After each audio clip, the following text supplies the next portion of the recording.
Okay, so today I want to talk to you about the Timber Mechanical Keyboard from Keyboard Labs. This board will cost you around $200 for a fully assembled kit, and I should point out, this unit was actually sent to me as a review unit by the company themselves. No money exchanged hands, and they don't get to see this video before you, so my opinion of this board is completely my own, and nothing I say in this video has any biases. I am extremely critical of the keyboards that I use and review, so you will see that as this video progresses. Jumping straight into the unboxing experience, this keyboard comes in a brown box. When you open that up, you're going to get a nice velvety material case that has a rubber strap, and when you take that out, you're going to get the keyboard itself in all of its wooden glory. Aside the board though, the only other things that you're going to get in the box are a small nylon bag that basically contains the charging cable, which is a really high quality braided USB-C cable. You're going to get a keycap remover tool, which is plastic, and I don't advise you to ever use this because it could damage your keycaps. And you're going to get a key switch removal tool as well, because this board is actually hot swappable. Beyond that, you actually get 2 extra keycaps for the home and the end buttons, which I'm going to speak about later on in the video. The last thing that you're going to get in the box is an instruction manual, which basically tells you everything about controlling the features of this keyboard, adding Bluetooth profiles, and so on and so forth. But there is a huge problem with this, and I'm going to talk about that in a second. First off, this keyboard is a completely wireless Bluetooth 5.0 keyboard, an extremely reliable Bluetooth 5.0 if I might add. But one thing I realized from looking around the keyboard initially when I took it out of the box was there is no power switch. So automatically, I assume there should be a combination of keys that should turn on this keyboard, but there wasn't any. Now, I was really confused at this point. I had to be using my wireless keyboard plugged in, so I sent an email to the company asking them, okay, what gives? And their response was, the actual switch to power on this keyboard is actually beneath the spacebar, right next to the spacebar switch, so you only have to remove your spacebar to switch on the board. Now, this is something I would have expected them to include in the actual manual document that was left in the box, or am I crazy? That said though, I think this is really excellent design, and the fact that the switch is there puts it in a place where you can't damage it and you're not constantly fiddling with it. Although, if somebody who is not a keyboard enthusiast actually buys this and they're not interested in constantly removing their spacebar keycap, they're not going to be able to constantly turn on and off their Bluetooth essentially when they're leaving their desk, and if you're battery conscious, that's going to be a problem and your keyboard would essentially die quicker. But moving away from this initial tiny annoyances, I should point out this is a fantastically built keyboard, and I cannot state this enough, it is absolutely beautiful. My unit was a Gateron Brown pre-built and it typed and felt fantastic. The keycaps on this are absolutely fantastic. They're actually double shot PBT keycaps. The lettering and the font on them is actually pretty amazing.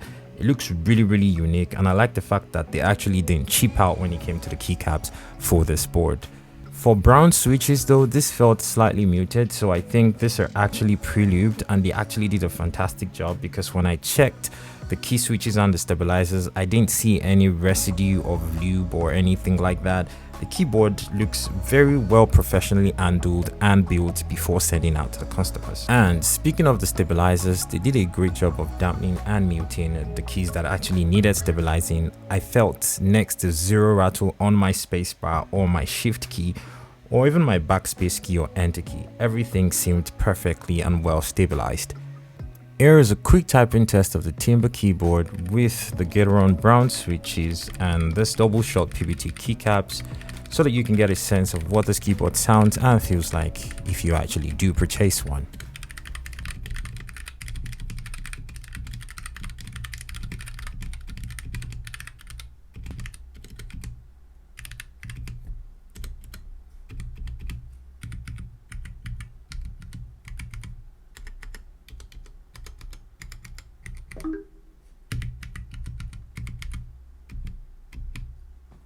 Now, you may have noticed in the type test that there's a slight bang on the table when I was actually typing, and yes, that is some of the consequences of using timber as the base of the keyboard. There's also a slight imbalance in the keyboard. I think maybe it's the 4 non-slip rubber feet that was put on the bottom that are not exactly the same height.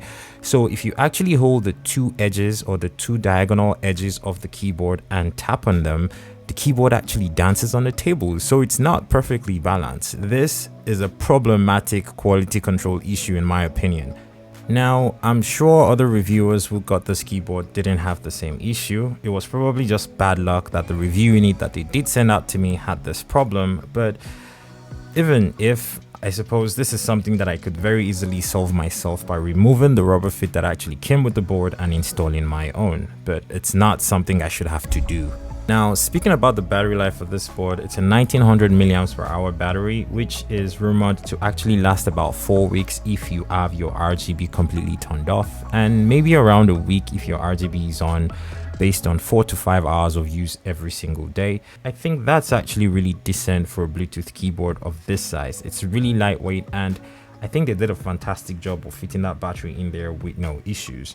For the home and end keycaps that we actually saw in the box earlier, you're actually able to program an entire right side column of this keyboard because it's more of a 65% form factor, and it actually has keycaps and buttons for the insert, delete, page up and page down. And I suppose you could just reprogram 2 of this that you don't use often, like the delete for example, and you could use that to program a home and a end button, which is why they included the keycaps for those in the box. Now, controlling the RGB lighting for this keyboard is pretty straightforward. With the function and tab, you can turn it on or off. With the function and Q, you could switch the lighting effect. Function and E will basically switch the colors. Function and W will turn up the brightness. Function and S will turn it down. And function D would speed up the flashing frequency, and function A will basically slow it down. Quite straightforward, and all this is contained in the manual. The last thing I would like to touch on with this keyboard though is the position of the charging port or the USB-C port. It's positioned off to the left side, which I think is kind of weird because the cable that they actually included in the box is not angled. It's a straight cable, so you're supposed to put that cable on the side, but it confuses me, honestly. I've had to be using my own cable the entire time that I've had this keyboard because it was just really awkward for me using the included cable, even though that cable is really high quality and it's something I would have really loved to use.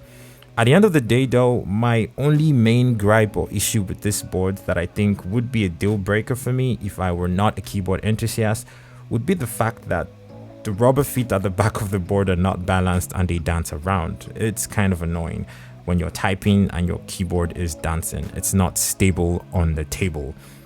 That's an issue. But at the end of the day, for $200, I think this is a really expensive board for what it is. I mean, if all these little gripes didn't exist, I would say this would probably be worth $180 maybe because of the timbre, the quality of the keycaps, the actual battery life, and the general quality and customizability of this board.